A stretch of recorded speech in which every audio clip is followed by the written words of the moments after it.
Lately, people all over the world have been talking more about big storms, wildfires, and strong floods. In the town of Maplewood, which sits close to a wide river, families are seeing the weather become very strange. Just last summer, a boy named Jack watched his mother pack bags quickly as their home flooded again. His friend Sarah remembers summers that were once warm and sunny, but now very hot and filled with smoke from forests burning in other states. Years ago, weather was calmer here and people could plan picnics, plant gardens, and walk by the river without worry. These days, many are not sure what the next season will bring. This problem has been growing for a long time, but now it feels urgent. People hear news almost every day about Texas facing long dry days, or Florida getting hit by hurricanes. Scientists, teachers, farmers, families, business owners, and government leaders are all involved. Many want to help, but they are often unsure where to begin. Some worry about losing homes, outdoor jobs, crops, or even just a safe place to live. Others, like Jack and Sarah, are asking new questions about how they can take care of their town and planet. They hope, along with many others, that something can change soon. Jack stared out at the muddy water touching his family's garden. He felt nervous and small.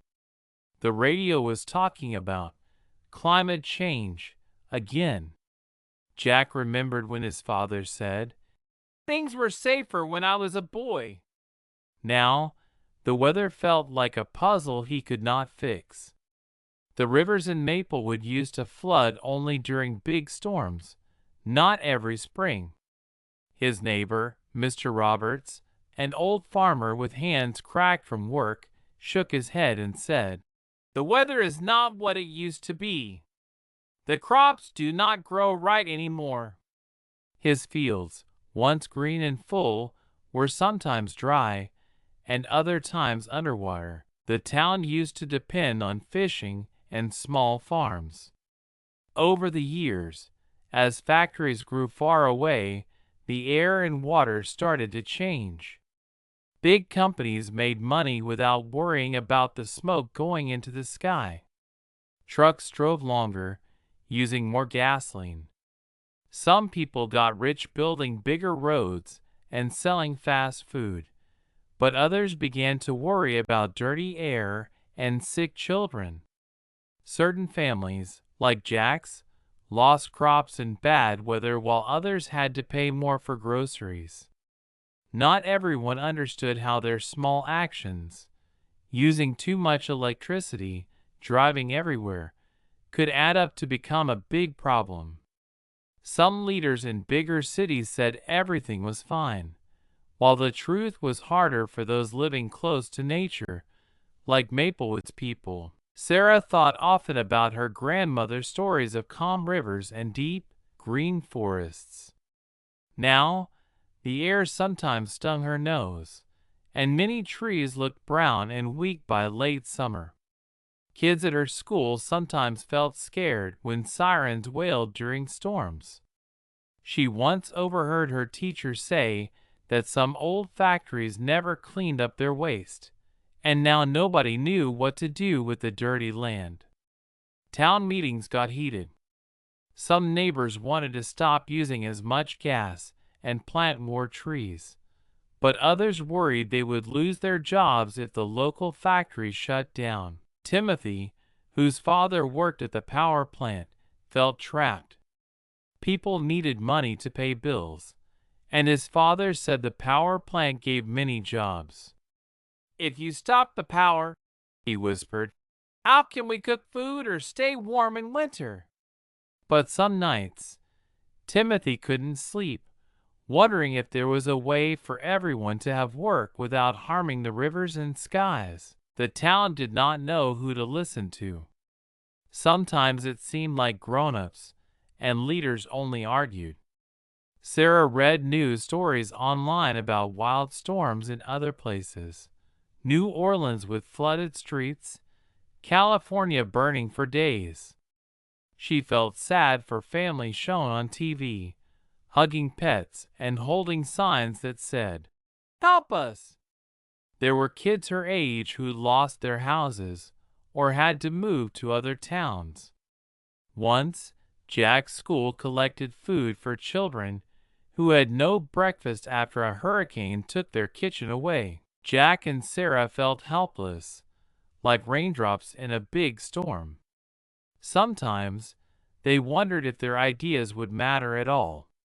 Changing light bulbs or walking instead of driving felt so small. Jack asked his mom, "Why is it so hard to fix things?"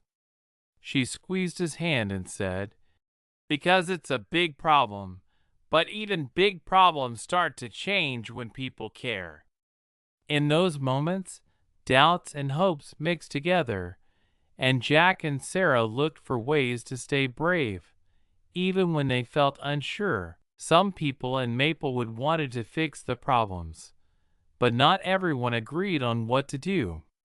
When a few teachers asked the town to use less energy, some business owners worried about their bills going up. A group of workers said new rules might mean losing their jobs. Even at Jack's house, his dad was not sure. "It's not easy," he said one evening. "We want clean air, but we also need to live and work." At school, Sarah heard two parents argue in the hallway. One said the town should plant more trees. The other thought it was too expensive and would take too long. At the same time, some hope began to grow. The mayor invited a woman named Dr. Carla Reed, a scientist from a nearby city, to speak at the library. Dr. Reed was soft-spoken but clear. She showed pictures of cleaner towns uptown that installed solar panels and had more parks. She told a story about a city that once had thick smog, but now children played outside again. "Small steps lead to bigger steps," she said, "and every family can choose a safer way, even if we start small." Jack listened closely while Dr. Reed talked about easy ways to help. "Change your light bulbs to ones that use less power. Turn off the lights when you leave a room. Plant flowers to help bees," she explained. These ideas made Jack think maybe he could do something. Dr. Reed also shared that some towns had groups to help old factories be less dirty instead of closing them. This way, more people could keep jobs and the town could breathe cleaner air. "It's hard work," she smiled, "but not impossible. We do it together, step by step." After her talk, not everyone was sure. Some people clapped. Others crossed their arms and rolled their eyes. A few older folks thought fixing things was too difficult or too costly for their little town. Some said, "Let someone else fix it," or blamed other countries for causing the big problems in the first place. But a group of young parents and some students wanted to try. When classes went back in session, Sarah's science teacher started recycling paper in class and gave out flower seeds to students. Sarah and her friends took their seeds home and planted them near the river. The plants drew birds and butterflies to parts of Maplewood that once only had mud. Kids showed Jack how to organize a neighborhood walk instead of driving short distances. At first, only a few joined him. Later, more families came so they could laugh, talk, and pick up litter together. At the store, Jack's mother tried to use cloth bags more often after learning it helped keep plastic out of the rivers.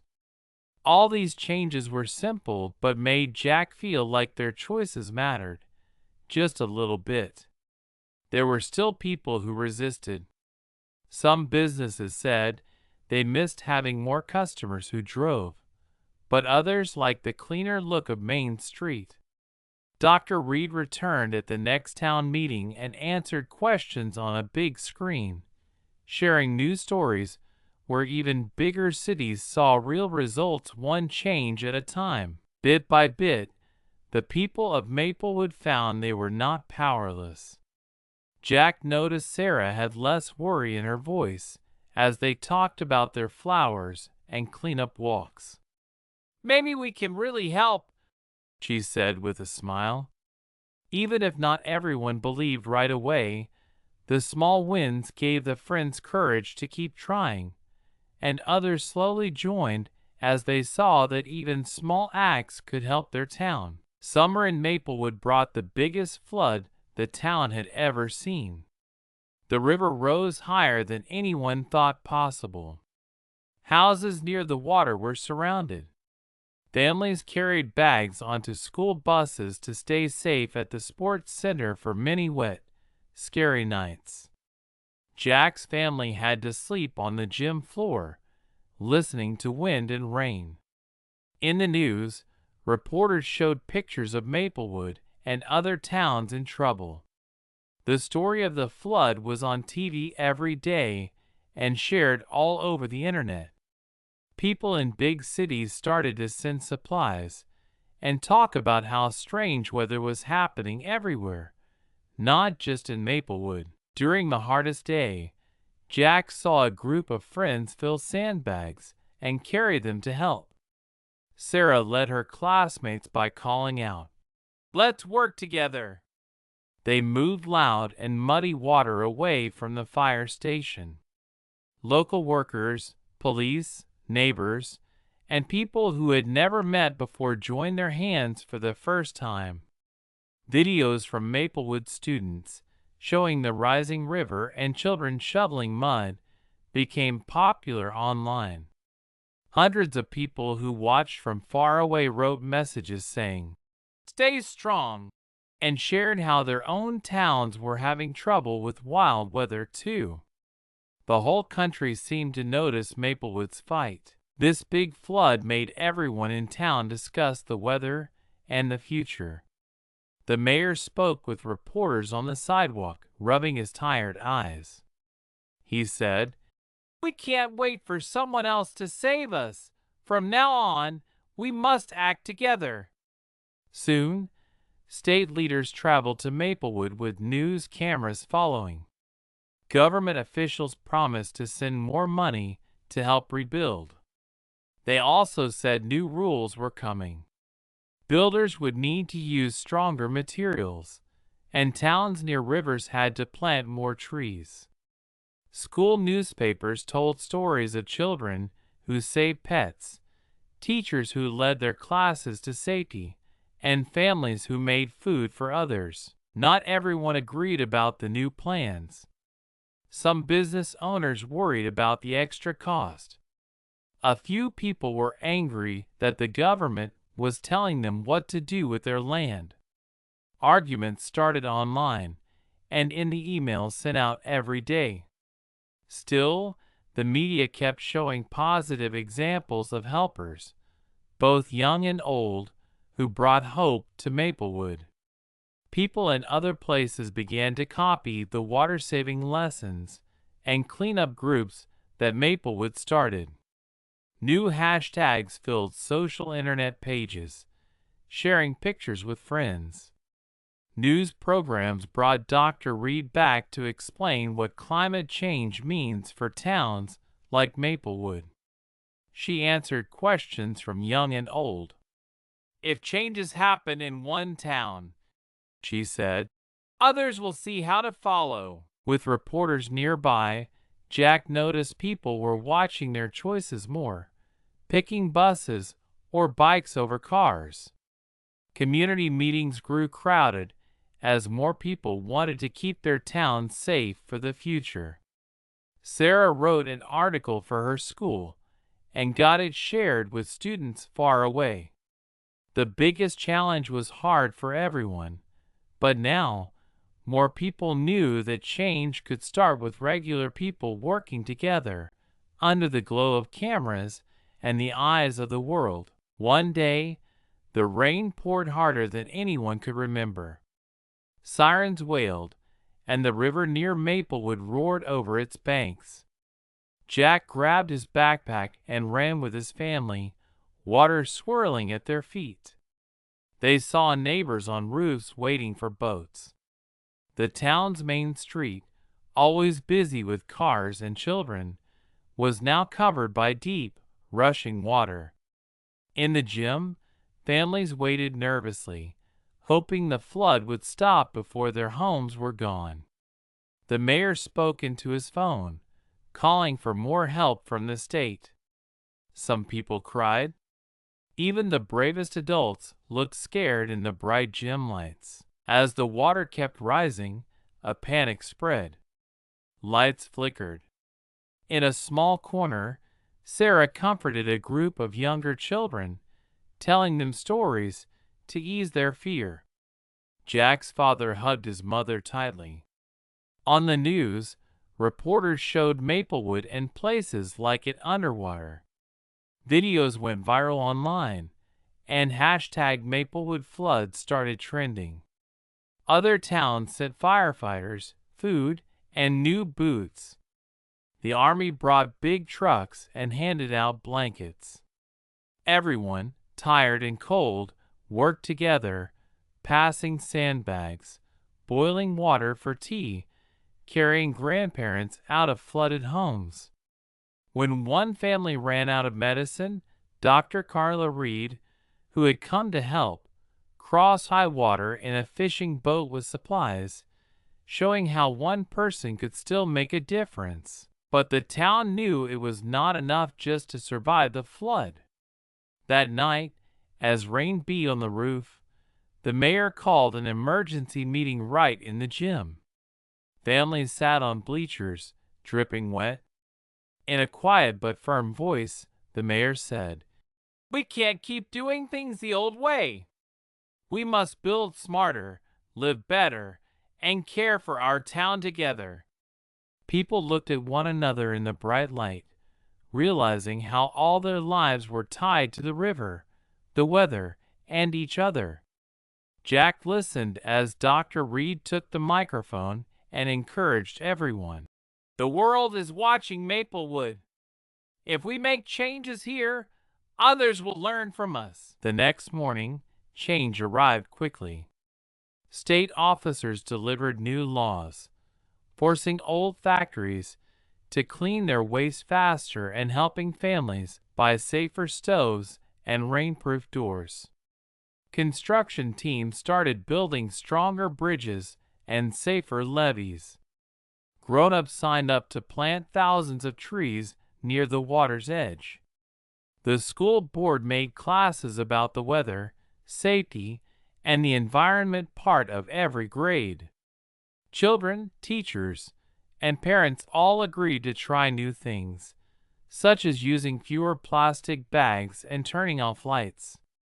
Sarah's class even wrote letters to lawmakers, asking them to keep helping their small town and others like it. Not everyone liked the new rules at first.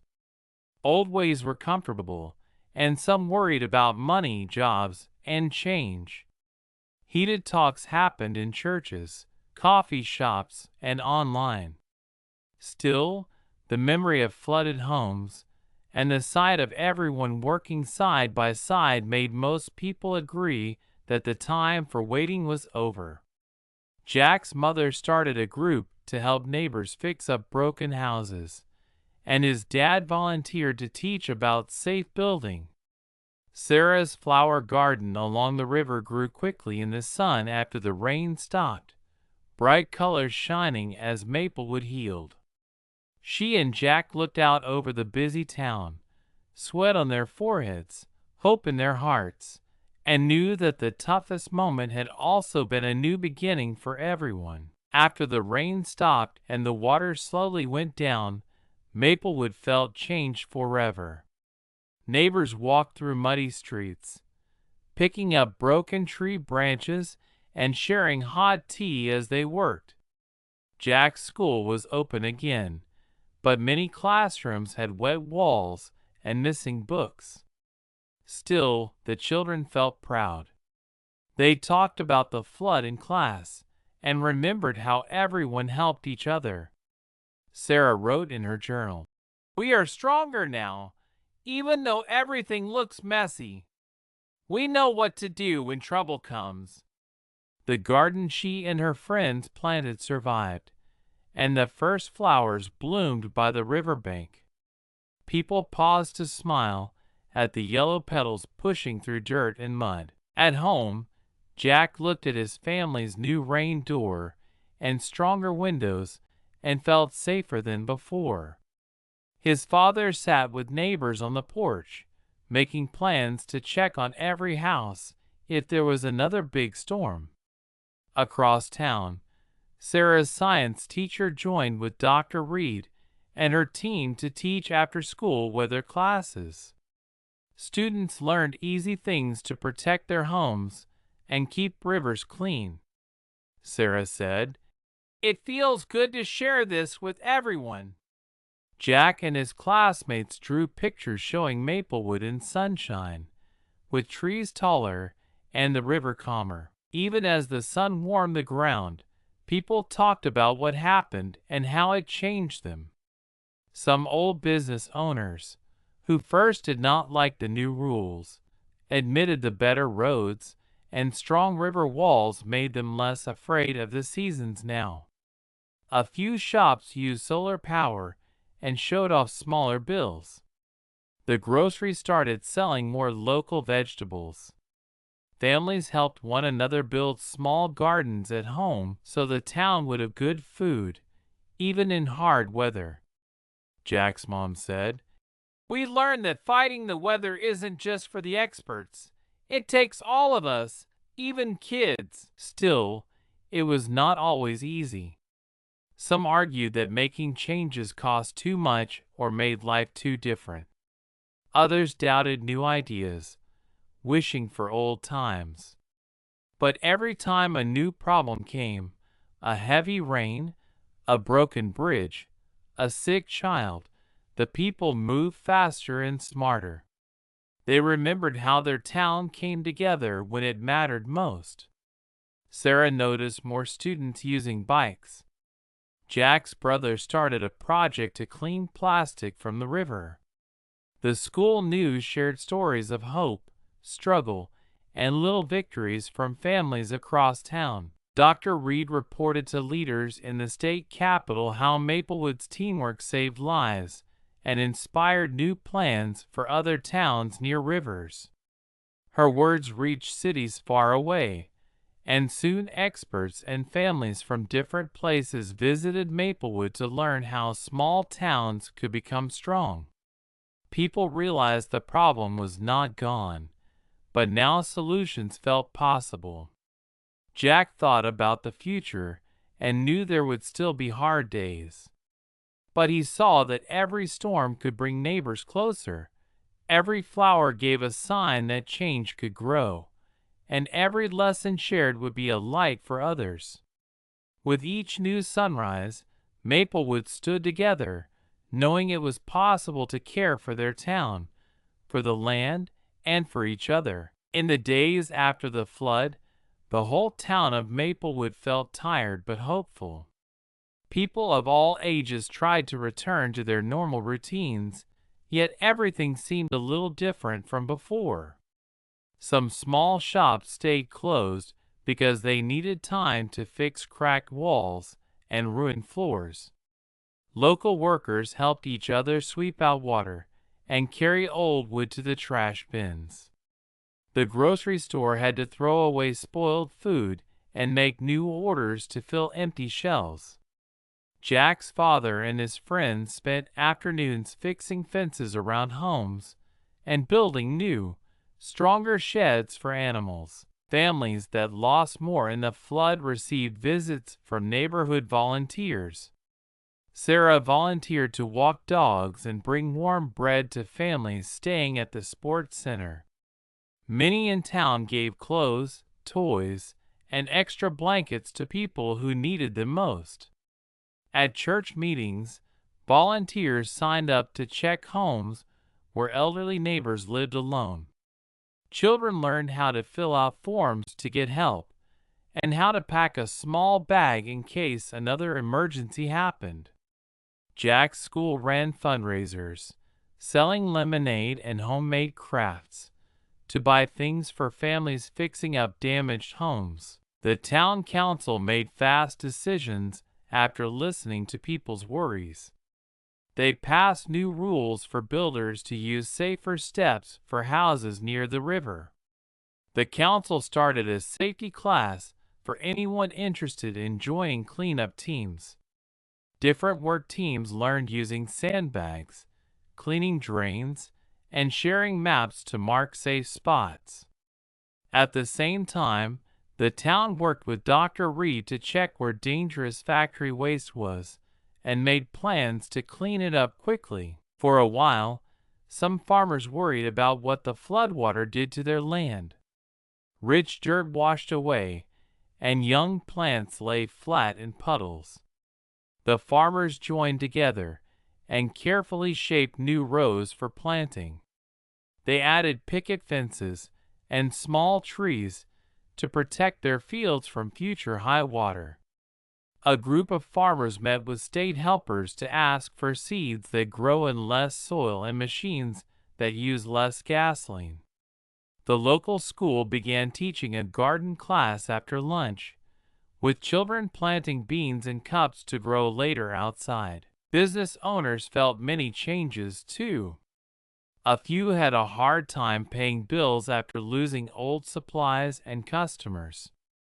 Local leaders answered by starting a new program with small loans for shops needing repairs. The banks forgave some late payments, understanding what the town had been through. Better internet arrived to help local stores reach buyers outside Maplewood. This meant shopkeepers could keep selling local honey, tools, and handmade soap even while fixing up their stores. The town library had been quiet during the storm, but now it filled up again with visitors. Librarians led story hours about weather, hope, and hard work. The library let families borrow books about gardening, building, and nature. At the end of each day, Sarah liked seeing the lights on in the library windows. The town was finding comfort again in learning and sharing together. Even the town's leaders admitted it would take years to be truly safe again. But by checking in on friends and helping at every chance, everyone did their part. The sidewalks echoed again with laughter, rolling skateboards, and low voices sharing new ideas under the brighter sun. In this new time after the flood, many held each other a little tighter and felt closer than they ever had before. A few months after the flood, Maplewood was still busy with new routines. All over town, lasting changes could be seen, and people started living in slightly new ways. Jack helped his father buy wood for a rain barrel to catch water from the roof. Their neighbor, who once burned garbage in his backyard, now saved his leftovers for compost and encouraged others to try it as well. Sarah's mother joined meetings to plan more public gardens, saying it brought neighbors together and made food fresher for everyone. Each weekend, different families took turns cleaning park trails, planting wildflowers, and checking for litter near the riverbanks. The town had more trees and bushes, since tree planting days became common enough to feel like festivals. Local workers painted colorful signs about saving water and energy everywhere. New habits grew among shops and restaurants, where reusable bags and less plastic became the rule instead of the exception. Some stores offered discounts if a customer brought their own bag or cup. People took the bus more often, and some rode new bikes bought after the flood made many cars useless. The air felt cleaner, and walks home from school were full of wind carrying flower blossoms instead of heavy traffic smoke. Farmers learned new ways of working with the land. Crop choices changed to plants that handled wetter seasons or poor soil. Families shared harvests, with many growing extra beans, tomatoes, and squash to trade with friends. The town hosted fairs where people learned about weather, gardening, and even solar panels. With new programs from the state, more homes got stronger roofs and windows able to hold back wind and rain. Each improvement, large or small, was shared through school messages, local papers, and even a small community radio started by Jack's uncle. Learning never stopped. School projects taught students to measure river heights and record how many birds or bees they saw each spring. Kids ran energy-saving contests, racing to see which classroom could use the least power in a month. Dr. Reed visited often, guiding groups to see changes in nature and lead science walks. The library windows glowed each evening, and story time always included lessons about hope and caring for the earth. Many children, like Jack and Sarah, felt proud to help others and to see grown-ups listening more to their ideas. Yet, not everything was easy. There were still debates at the council and in coffee shops. Some people wanted to spend money on new projects, while others worried about higher bills. There was talk about moving houses farther from the river, but a few families felt hurt at the idea of leaving their childhood homes. Internet posts sometimes argued back and forth about what mattered most: saving money, keeping jobs, or making everything safer. At the same time, the recovery brought new challenges. Demand for safer materials sometimes caused prices to climb, and not everyone could afford to fix everything right away. Even as Maplewood tried to move forward, there grew new questions. Some children talked about other towns facing wildfires and asked if Maplewood might help. Discussions spread about sharing what they had learned with places hurting from other disasters.